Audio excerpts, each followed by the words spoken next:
Story 1. This interaction was one of the craziest I've had. So I get a message from a man calling himself Andrew. He says, "Hi, how are you?" And I reply with good. After looking at his profile, I knew he was a scammer and that the profile was fake. I asked, "Is this Tony?" And he asked if I were Brenda. He said, "Where have you been? You quit talking to me because you don't care." I didn't know what to reply, but said, "I didn't know where you went. How's Laura?" He said good and accused me of blocking him because he had asked me for money. I said, "I don't remember you asking me for money. You and Laura are the richest people I know. Why would you ask me for money?" He comes back with, he would double what I send him and asked if I was going to help.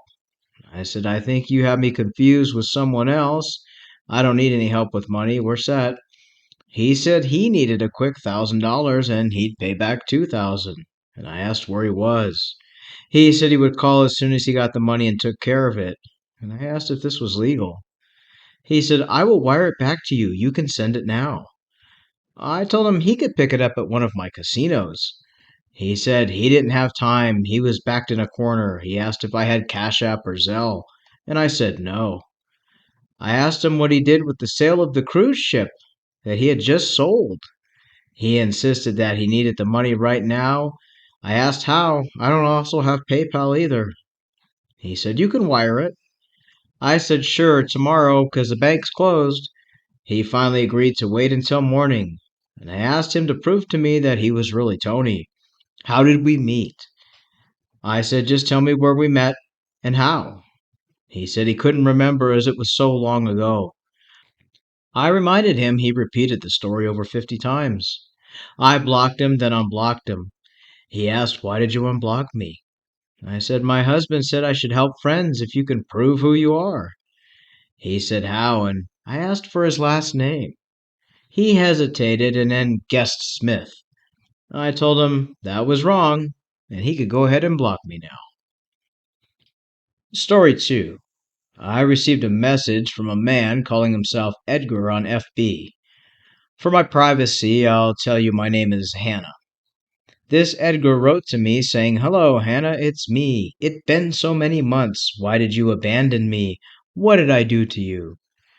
Now, keep in mind, I have no idea who this man is. His profile photo had been stolen off of a famous retired soap star from the mid 1990s using this picture of this man from that decade. I asked him, "Where do we know each other from?" And he said he was devastated that I don't remember and that he's still on the ship trapped by pirates. And I had promised him $1,000 iTunes card to pay off the pirates so he can leave on the emergency boat. I decided to play along as this fake profile was entertaining to say the least. He told me that he is still off the coast of Gibraltar and the crew is down to 4 people. All the other wives of the ship employees have paid off the pirates, but I neglected him in his time of need. Now, I'm not sure if he confused me with another woman by the name of Hannah, and he was chatting with her, and he assumed maybe I was her. My last name is pretty common, so it's totally plausible. I told him I was so sorry, but I was called away to an emergency meeting in New York City regarding our new salsa campaign, and I was unable to buy him the card as the salsa reps were needed in Times Square. He said he understood, but insisted we must keep in touch with each other at all times. I told him yes, absolutely, and asked if the pirates are feeding him.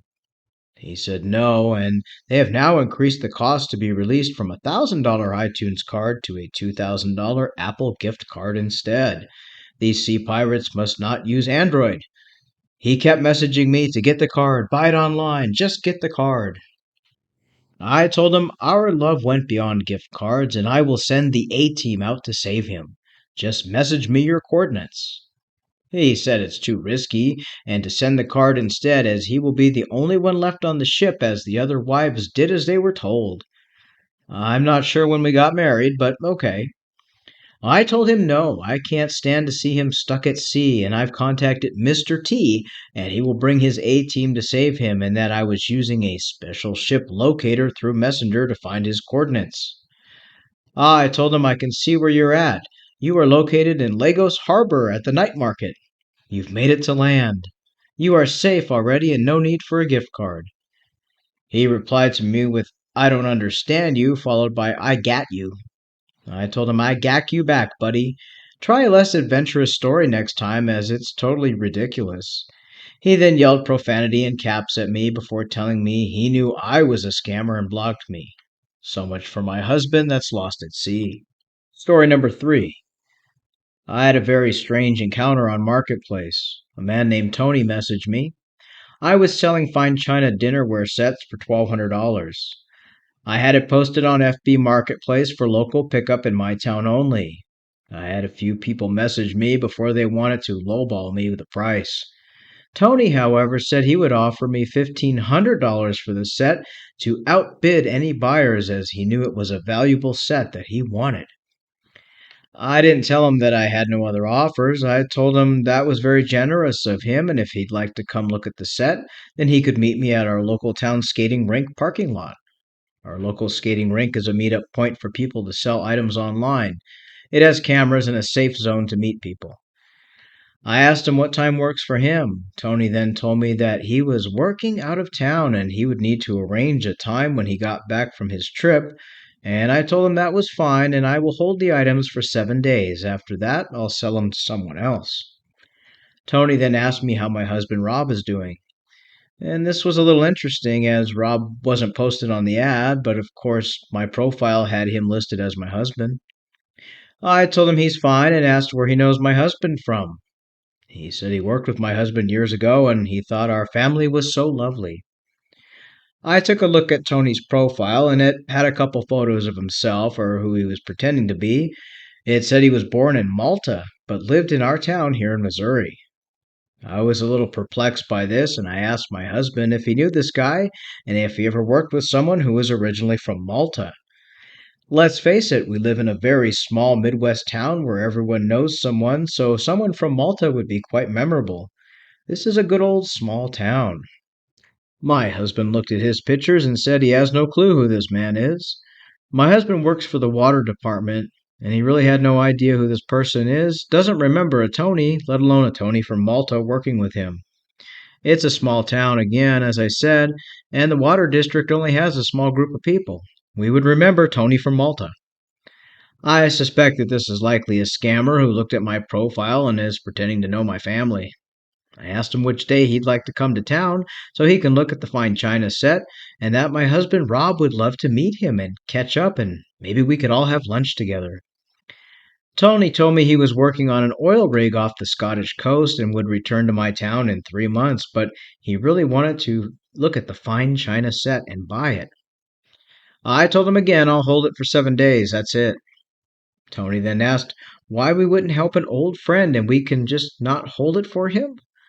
He then asked for my banking and routing number, and he said he would wire $5,000 from his assistant's account, and I could take out $1,500 for my fine china, and then send the rest in form of gift cards to him as he is on the high sea and can't access his bank account, but needs a Steam and Apple card to keep his services going until he returns home. Surely we'd help a friend.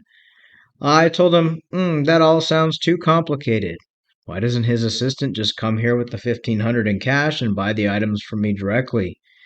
Tony stated his assistant is now suddenly in Malaysia on a contract and has some gemstones that he has to buy, and they can't make it either to buy the fine china from me. I told him this is all one big complicated mess to just get some plates and cups, and maybe he should just fly off the oil rig, come get the plates and cups, and then fly back. He told me his way is so simple and easy, and I only have to listen and do directly as he tells me. It was at that point I was tired of it, and I told him, oh no, I just knocked the china set and dropped them all over the floor and they're all broken. Tony then replied to me telling me that's okay and he'll take them anyways and just give him the routing number and my banking information. I told him, no, no, no, that won't do. I'll go ahead and go to the store for some glue and fix the plates and cups, and I asked him if he can give me $5 for some super glue so I can fix his plates he's yet to buy. He told me he was so confused and asked if I will just give him my routing and banking information.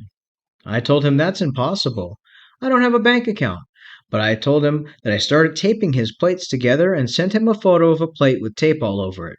He then told me I was wasting his time and he blocked me. So much for selling my broken plates. Thanks for letting me share. It was entertaining for that afternoon. We'd like to thank these ladies for sharing their stories. Some scammers use a tactic where they pretend to know you and follow you through a conversation asking for money or gift cards. They claim they've spoken to you before, or you promised them this or that, or they were in a relationship with you. In reality, most of them just pick someone at random and start this little game. As always, block and move on.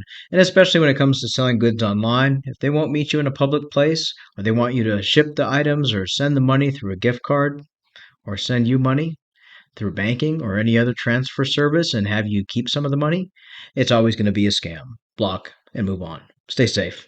If you'd like to share your story, you can find us scammingscammers@gmail.com. Just drop us an email. Screenshots help us to verify your story, and we'll narrate it into a video.